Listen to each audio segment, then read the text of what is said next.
Grand Rising, family. Hey, from Swami Chetanananda, Breath of God. A little something about dealing with tension. Tension. The science of Kundalini and yoga, the science of Kundalini yoga is a twofold science. It is a science of the structure of the energy within you, as well as a science of the structure and flow of the energy all around you. These two sides, the inner and the outer, are intimately reciprocally linked. They feed each other, and only when you master both sides do you have a complete understanding of the oneness of life itself. In the exploration of this science, the fundamental skill you must develop is that of dealing with tension. What is tension? Tension is a powerful energy. It too has an internal and an external component, both of which are intimately related. There's never a time when the tension outside of you is not connected to the tensions inside of you, even when you aren't aware of feeling tense. When you encounter tension outside, there's never a time that you can't stop and ask yourself, what did I do to cause this? I'm certain that you can recall experiences of tension that you have handled successfully. In such cases, the energy of that moment becomes part of the whole energy field that you are. This then increases the entire level of your own energy and of your own power, and if you want to put it that way. I'm sure that you also have less pleasant recollections of times when you mishandled the tensions you encountered and as a result landed sitting down. Such experiences severely reduce your overall energy level. There are two critical skills you learn when handling tension, and the main one of these is learning to be opening your system up, coherence, breath. As tensions arise and as you encounter them, you must have the control within yourself not to get entangled in them. Instead of becoming polarized by the situation, you must have the self-mastery to open.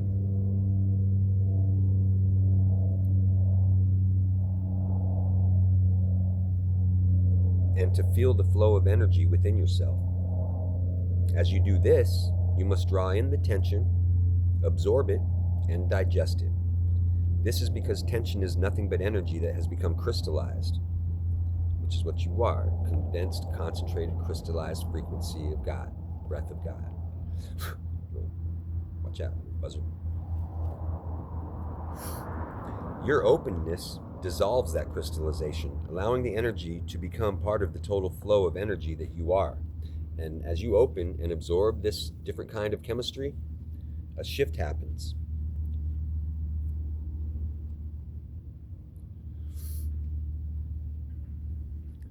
This brings us to the second skill. It is out of the shift that occurs that you speak. You must learn to speak carefully in a way that allows this flow of energy, this tension which you have incorporated as energy into your own energy field, to become integrated into your approach to the situation. The alternative is to regurgitate all the stupidities that kept a stupid situation rolling on in a stupid way in the first place. Instead, you must take the energy that you've absorbed and channeled and re-express it in a way that uplifts the situation. Then the change that has happened in you allows for the change in the total energy field that surrounds you and of which you are a part.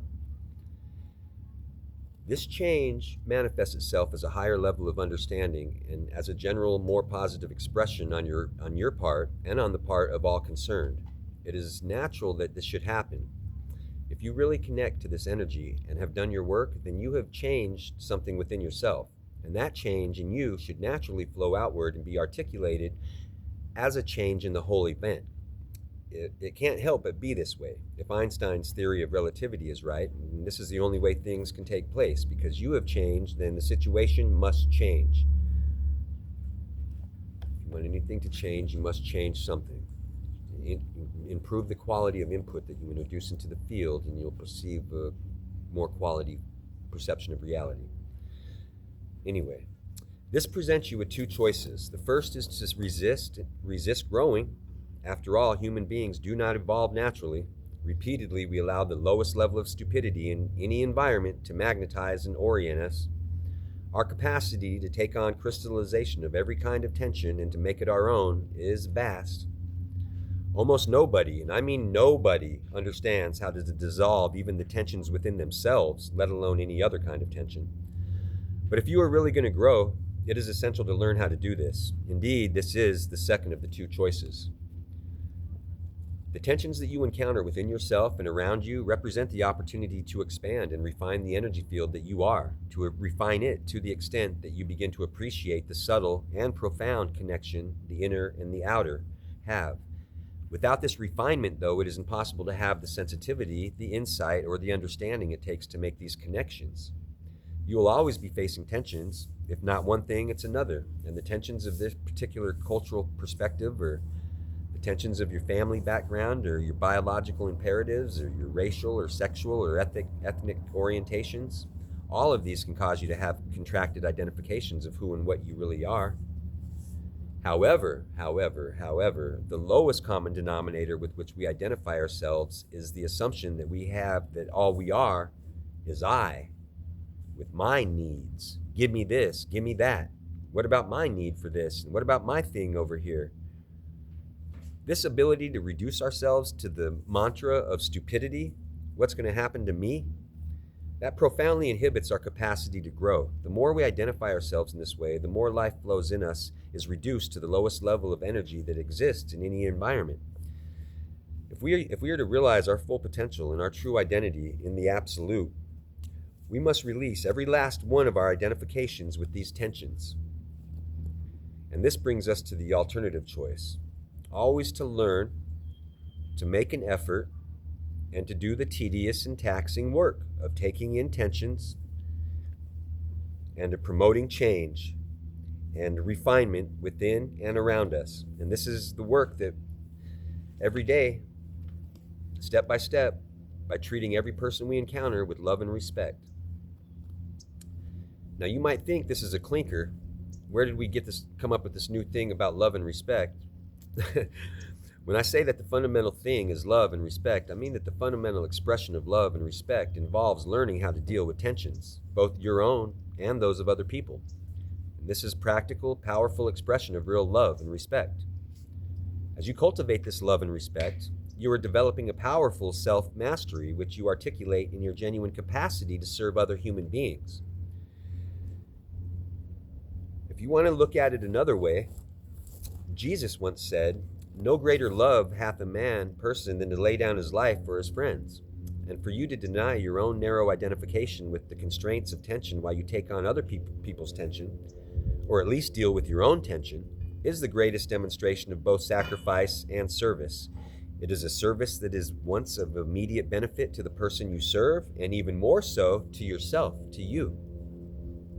It's all you. This process ignites and is part of a tremendous fire within us, a fire of love. This is not a fire of romance, though, nor is it a fire of sweetness, light, or joy. It is a serious fire which will burn up your guts and every single tension inside of you, and in doing so, at the same time, liberate the creative potential and the deepest understanding hidden within you. The effort that you make within yourself while sitting in meditation should be one of connecting with that energy and of facing your own resistance to doing so. But this alone is not enough. You must then take your experience of this and translate it into a total life experience.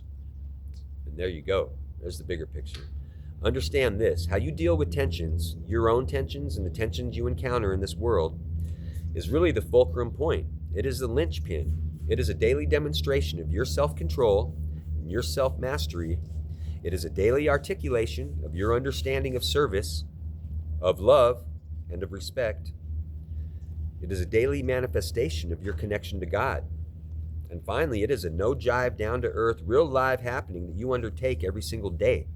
And in this effort of consuming tension lies the nourishment and the fuel necessary for the total transformation that you are asking for. I'm not the transformation.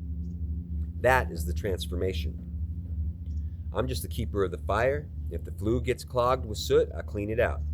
And if the fire dies down, I'll bank it up. If If you get lost in the process, I make sure you get back and found again. When you work at being open, you do get lost. It's easy to become so fascinated by the openness and by the effort it takes in getting there that you forget about where you were going in and what it was you started out to do. It's my job to point you back in the right direction, right back to yourself, God. It's only you.